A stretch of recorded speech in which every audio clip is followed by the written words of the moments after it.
What is happening right now is creating a serious wave of conversation across Nigeria, especially in the northern part of the country.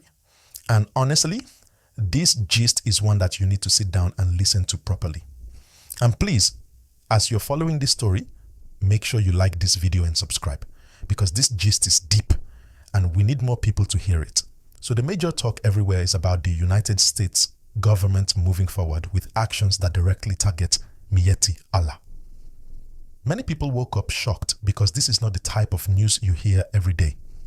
The US government, according to what has been circulating, has taken steps that look like a firm crackdown on the organization, saying they want to hold certain groups accountable for issues linked to violence and rights violations in different communities. And immediately this information dropped, tension began building in different northern states because people want to understand what this means, what the consequences will be, and how this move will affect Nigeria as a whole. Again, if you're just joining, make sure you like this video and subscribe so you don't miss any update. Now let's break it down in a way everyone can follow. Miyetti Allah, as many Nigerians already know, is a group connected to pastoralist and cattle breeder communities. For years, they have been involved in national conversations because of the clashes happening between farmers and herders in many states. These issues have been heavy, from land disputes to attacks that have affected innocent people. But now, what is raising eyebrows is that the US government is stepping into the matter, saying they want to place strict measures like visa restrictions and freezing assets of individuals connected to violent activities. The moment people heard this, the reactions were mixed. Some Nigerians said it is long overdue and might force accountability. Others said it is unfair because not every member of Miyetti Allah is involved in violence. And then there are people who feel this kind of foreign action can increase tension instead of solving the problem. Before we go further, please remember to like this video and subscribe, because this topic needs more awareness and we must discuss it calmly and clearly. Now, when you look closely at what is happening, you see that this is not just about one group. It's about how Nigeria is being viewed internationally. When a foreign country starts taking action like this, it means they believe the situation on the ground is serious enough to attract global attention. And for the US to start talking about sanctions, that means investigations, reports, and monitoring have been going on for a long time. This type of step is not taken without data.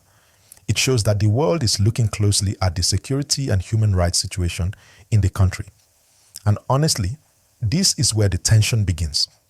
Because the moment a powerful nation gets involved in local community issues, things can change quickly. Some communities may feel supported, others may feel targeted, and political voices may start rising on both sides. Already, some groups in Nigeria are praising the move, saying it validates what they have been complaining about for years, especially in regions where clashes have caused major losses. Others believe the US is misunderstanding the situation or painting the group with one brush, but here is where we must stay calm and use our heads. You listening right now, please like this video and subscribe. Think about what this means long term. If the US imposes these sanctions fully, it may push Nigeria to take stronger internal actions. It may cause diplomatic tension. It may change how international partners engage with Nigeria. And if the situation is not handled carefully, it may cause misunderstanding between communities that are already sensitive. What I want everyone listening to understand is this. The problem Nigeria has been facing between farmers and herders is not simple. It has roots in climate change, migration patterns, lack of grazing routes, land pressure, and weak enforcement by security agencies over the years. It is not only about one group. It is about many years of unresolved issues that have built up into conflict. And now that the US is stepping in, the conversation is entering a new phase entirely. Again, before we continue, please make sure you like this video and subscribe, because the remaining part of this gist is important and you don't want to miss the full breakdown. Now, where this matter becomes even more interesting is the political angle. Some politicians will see this as an opportunity to push their own narratives. Some will use it to say, look, we told you so, while others will accuse foreign powers of interference. Communities that rely on pastoralist livelihood may feel misunderstood or unfairly targeted. Meanwhile, families affected by violence may feel relieved that something big is happening. The tension in the north is rising because people are waiting to see if this will make things better or worse. Will security improve? Will the local leadership take more action? Will this cause fear among those who are innocent but connected to the group? These questions are everywhere right now. So now, let's go deeper into what this whole situation means for the northern communities. Immediately, the news about sanctions started spreading. People became alert. In places like Kaduna, Katsina, Bauchi, Niger, Benue, people began asking the same question. What does this mean for us? What is going to change?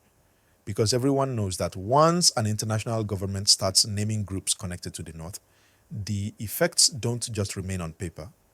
They reach the streets, the markets, the farmlands, the grazing fields, and even the political meetings. One major worry many people have is misunderstanding. There are many peaceful, hard-working pastoralists who are not involved in any form of violence. Their only goal is to feed their families and continue traditional work that has been passed down for generations. But when foreign actions like this come up, some people fear being judged or being lumped together with those who commit wrongdoing. And this is why tension rises quickly. People don't want their identity to be criminalized. And that fear alone can make communities feel very uncomfortable. But again, make sure you like this video and subscribe because clarity is very important here. Then you have the farmers in the Middle Belt and some northern states who feel relieved.